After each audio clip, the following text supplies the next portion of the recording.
Hi, my name's Athena Huckabee, and I'm an advocate for people with substance use disorders. The other day, I did an interview with public health journalist Emma Yasinski, and she asked me what I thought the most important question or the most important thing that I wanted people to know in my work.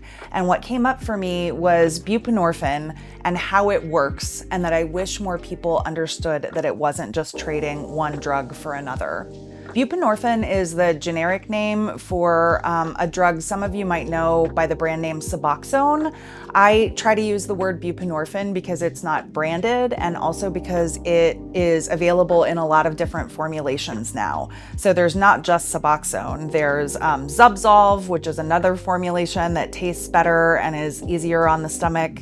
There are injectable formulations now. So there is Brixadi, which is a 1 week or 1 month injection, and there's Sublocade, which is a 30-day injection.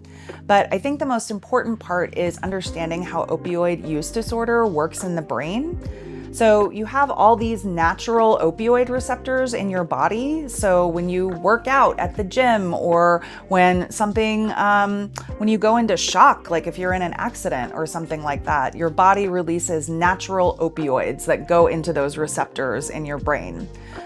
Opioids that are synthetic or, natural, like the poppy plant, they go into those receptors and stimulate them.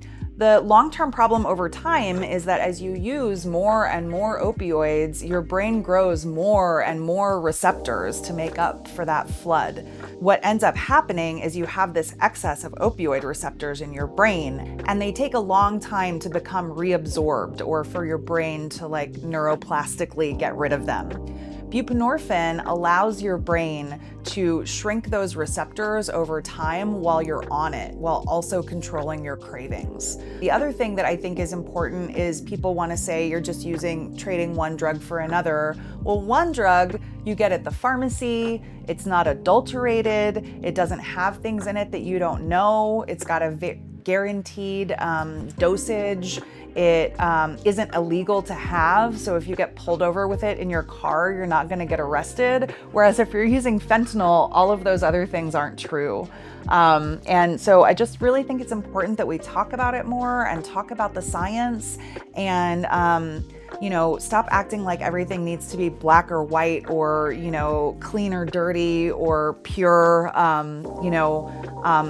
I always say don't let perfect be the enemy of good. And I think that using a medication like buprenorphine is really good, and it's good for people that they have that option.